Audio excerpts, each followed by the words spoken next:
Hi, my name is Margaret and I'm 28 years old. After working a 12-hour shift at the hospital, I should have gone straight home to my apartment. Instead, I found myself driving to my parents' house for our weekly family dinner. I was exhausted. My scrubs still smelled like disinfectant, and every muscle in my body ached. But I kept showing up week after week, hoping maybe this time would be different. Maybe this time they'd finally see me, the way they always saw my older brother, Bruce. Looking back now, I realized that night would be the last family dinner I'd ever attend. What happened changed everything, and what I said in response shocked them into silence. Trust me, you won't believe what I did next. Before I tell you what happened that night, let me know where you're watching from in the comments below. And please hit that like button and subscribe for more real-life stories like this one. I was born into what looked like a typical middle-class family in Ohio.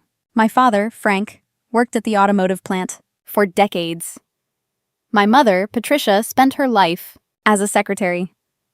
On paper, we were the picture of stability, but reality was harsher. My older brother, Bruce, 31, was everything they wanted.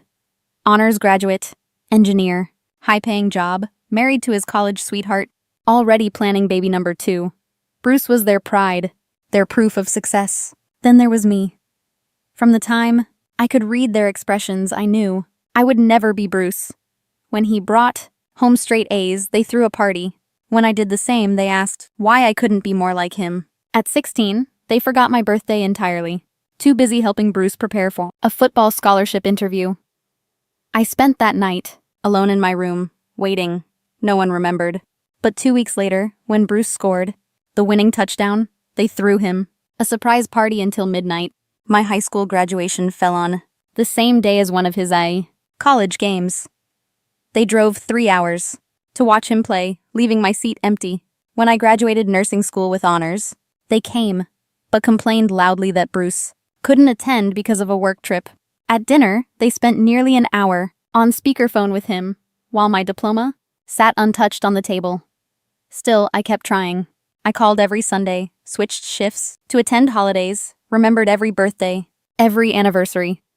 I helped set up their television, taught Mom to use her phone, tracked Dad's medications after his heart scare. At work, I thrived. Colleagues respected me. My supervisor recommended me for leadership, and I'd recently been recognized for saving a man's life during cardiac arrest. But at home, I was invisible. In their eyes, I wasn't ambitious enough, not successful enough, never enough. And each time I walked through their front door, the weight pressed harder. I was the child who would never measure up. But I didn't realize the worst wound was still waiting, and it would be delivered at the dinner table. That Tuesday evening began like so many before it, but my body felt different. 12 hours in the ER had left me hollow, my scrubs still smelling of disinfectant. Yet I stopped at the store. Wine, flowers, cake. My weekly ritual. Bruce's silver SUV already filled the driveway. Sandra's white sedan beside it. My chest tightened. When they were there, I vanished. Dad opened the door, eyes landing instantly on the wine. Perfect, you brought it.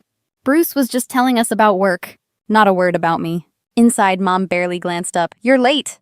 The clock said 3 minutes past. Bruce's early arrival had rewritten time again. I set the dessert down quietly. My chair, always the same, slightly outside their circle. Bruce's voice carried as he detailed his promotion, his team, his future. My parents leaned forward, glowing. I tried weaving myself in when they mentioned electric cars. I spoke about treating electrical burns. Silence. Pregnancy came up, so I offered prenatal resources from the hospital. Mom waved me off. Sandra's doctor knows. Dinner arrived. Pot roast, mashed potatoes, rolls. Every one of Bruce's favorites lined the table. Brussels sprouts, too, my least favorite. But Mom spooned them proudly onto Bruce's plate. I forced small bites, listening as Sandra spoke about house hunting. Dad praised their strategy. Mom clapped, calling them so responsible. Their futures painted as golden, inevitable. Finally, I tried.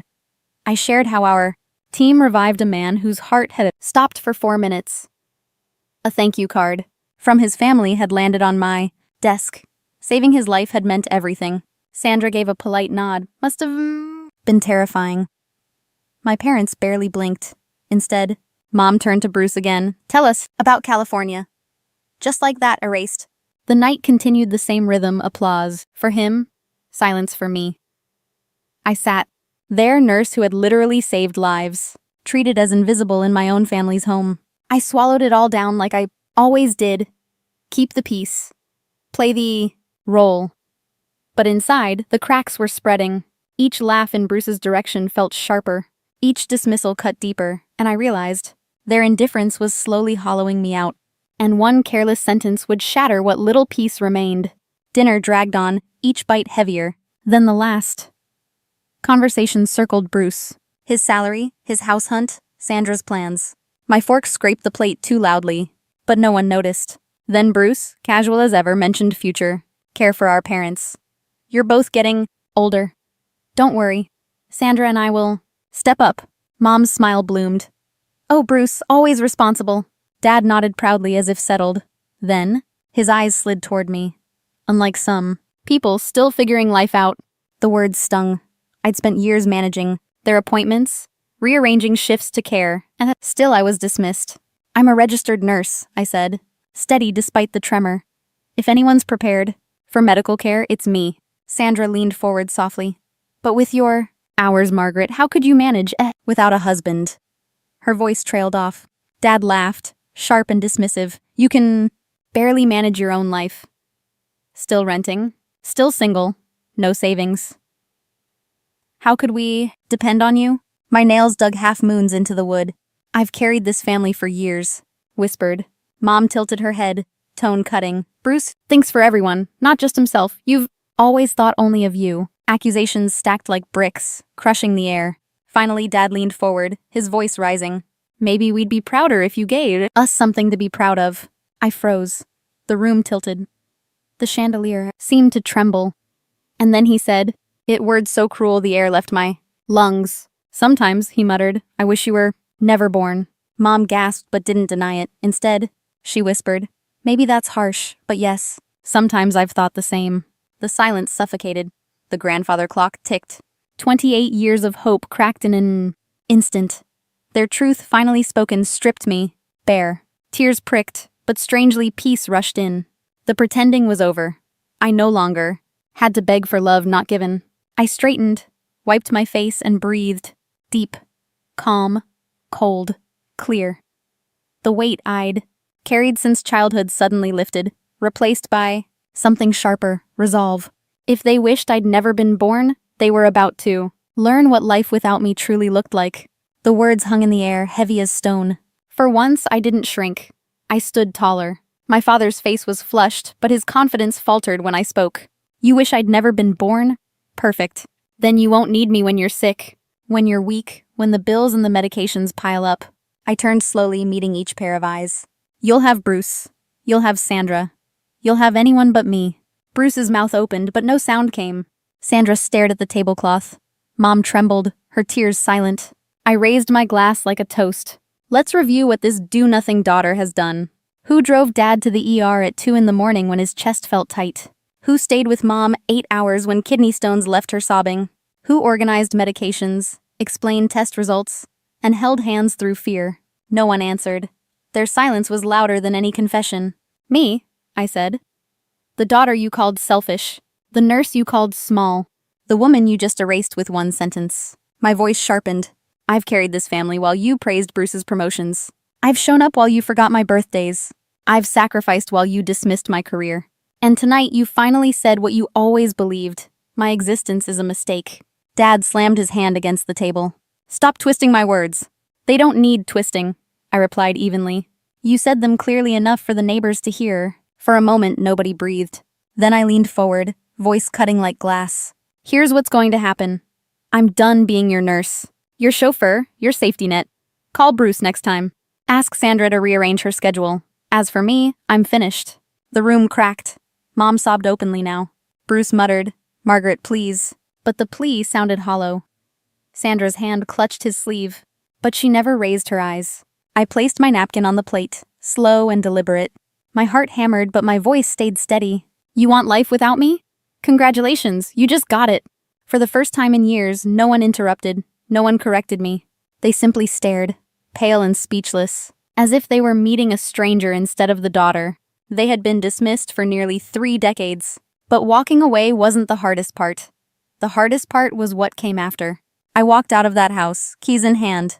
The night air colder, but somehow cleaner. Every breath felt sharper, more alive. As if my lungs had been carrying their judgment for years and finally exhaled. The silence in my car was deafening.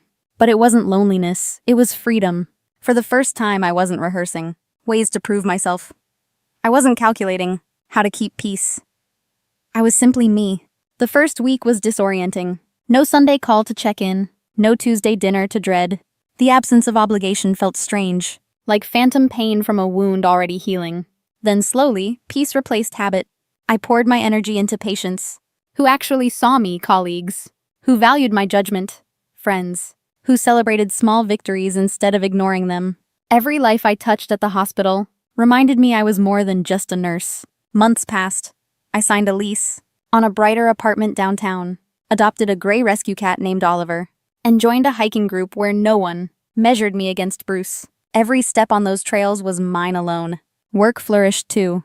Freed from exhaustion, I took leadership courses, mentored new staff, and was invited to present at a regional conference. When my supervisor introduced me as one of the best emergency nurses I've ever worked with, I felt seen in a way my family never managed. Sometimes, late at night, memories surfaced. The sound of my father's words. "We wish you were never born." They no longer broke me. They reminded me why I walked away. Why choosing myself was survival, not betrayal. One afternoon, I received a letter. Shaky handwriting, my mother's. Inside, just 12 words. "Thank you for helping when we didn't deserve it. I'm sorry, I love you." I didn't reply, but I kept it. Not as an invitation back, but as proof that truth echoes louder than silence. Looking back, I realized the lesson. You can beg for love that never comes, or you can learn to love yourself enough to stop begging. You can remain the doormat, or you can walk out the door. That night, I chose myself. And every day since, I've chosen again. Have you ever had to walk away to finally find your worth? Share your story in the comments. And remember, you are never just anything.